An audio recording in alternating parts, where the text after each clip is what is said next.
বিসমিল্লাহির রহমানির রহিম। সুপ্রিয় দর্শক, বেনজিরের বিরুদ্ধে ইন্টারপোলের বড় পদক্ষেপ। বেনজির আহমেদকে আমরা সবাই চিনি। বেনজির হলো সাবেক পুলিশের আইজি, এক সময়ের প্রভাবশালী আইজিপি বেনজির এখন ইন্টারপোলের তালিকায় পলাতক। কি আছে তার গোপন সম্পদ আর রাজনৈতিক ক্ষমতার ছায়ায়? সাবেক আইজিপি বেনজির আহমেদের বিরুদ্ধে ইন্টারপোল রেড নোটিশ জারি করেছে। এই লোকটাকে এখনই ধরা দরকার। অনেক অপরাধীকে হয়তো বা ওভারলুক করা যায়, কিন্তু বেনজির ব্যতিক্রম। বেনজির ছিলেন প্রধানমন্ত্রী শেখ হাসিনার একেবারে ঘনিষ্ঠ মানুষ। তাকে ধরতে পারলে অনেক গোপন তথ্য ফাঁস হবে। শুনে অবাক হবেন, বেনজিরের সম্পত্তির পরিমাণ এখন এমন জায়গায় গেছে যেখানে গোপালগঞ্জের অর্ধেক কেনা হয়ে গেছে তার নামে। সেখানে বানিয়েছে বাগান বাড়ি। তিনি এখন দেশের বেশিরভাগ বোট ক্লাবের মালিক। বাংলাদেশের যত অভিজাত জায়গা আছে তার বেশিরভাগই তার দখল। তার স্ত্রীর নামে রয়েছে বিলাসবহুল ফ্ল্যাট। শুধু দেশে না, বাইরেও প্রচুর টাকা পাচার হয়েছে বলে অভিযোগ। মার্কিন যুক্তরাষ্ট্র বাংলাদেশে প্রথম যে নিষেধাজ্ঞা দিয়েছে, সেখানে র্যাব ও 7 জন কর্মকর্তার মধ্যে বেনজিরের নাম হচ্ছে। বাংলাদেশ রাজনৈতিক ঘুম, খুন এবং বিরোধী মত দমনের প্রধান সিপাহসালার ছিলেন এই বেনজির। তাই তাকে ধরাটা এখন সময়ের দাবি।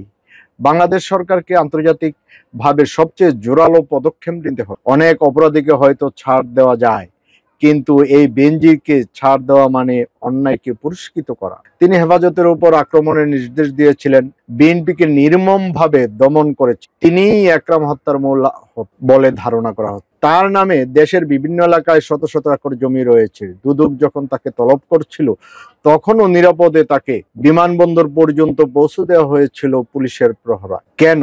কারণ শেখ হাসিনা জানেন, যদি বেনজির একবার ধরা পড়ে তাহলে সব গোমর ফাঁস হয়ে যাবে। বেনজির কি করেছে আর শেখ হাসিনা কি করিয়েছেন সব একে একে প্রকাশ করবে। সে যদি গোপালগঞ্জের লোক না হতো, তবে হয়তো তাকে মুছে দেওয়া হতো। এই লোক দেশের টাকা বিদেশে পাচার করে এখন পালিয়ে বেড়াচ্ছে। আজ পর্যন্ত কেউ জানে না সে কোথায় আছে, কোন দেশে রাজনৈতিক আশ্রয় চেয়েছে তাও জানা যায়নি। অনেকে বলেছে সে কোন দ্বীপে আত্মগোপন করে আছে। সে যখন মারা যাবে তখনও হয়তো তার মৃত্যুর খবর পৌঁছাবে না দেশে। যতদিন বেঁচে থাকবে সে মানুষের সামনে আসবে না। এই অপরাধীকে এখনই ফিরিয়ে আনা দরকার। জানা গেছে 10 এপ্রিল তার বিরুদ্ধে রেড নোটিশ জারি করা হয়েছে। বাংলাদেশের পুলিশ সদর দপ্তরের মুখপাত্র ইনামুল হক বিষয়টি নিশ্চিত করেছেন। আদালতের সূত্র জানায়, আদালতের নির্দেশে ও তদন্ত সংস্থার অনুরোধে ন্যাশনাল সেন্ট্রাল ব্যুরো শাখা ইন্টারপোলের কাছে আবেদন করে। আবেদনে বেনজির সহ মোট 12 জনের নাম ছিল। আমরা জানি না বাকি 11 জনের কি হবে, কিন্তু একটা অনুরোধ, এই বেনজির নামের অপরাধীকে দয়া করে দেশে ফিরিয়ে দিন এবং সরকার যেন এই অপরাধীকে যতটা সম্ভব দ্রুত যেভাবেই হোক দেশে ফিরিয়ে আনার ব্যবস্থা করেন। দর্শক, আজ এই পর্যন্তই। আল্লাহ হাফেজ, ভালো থাকবেন।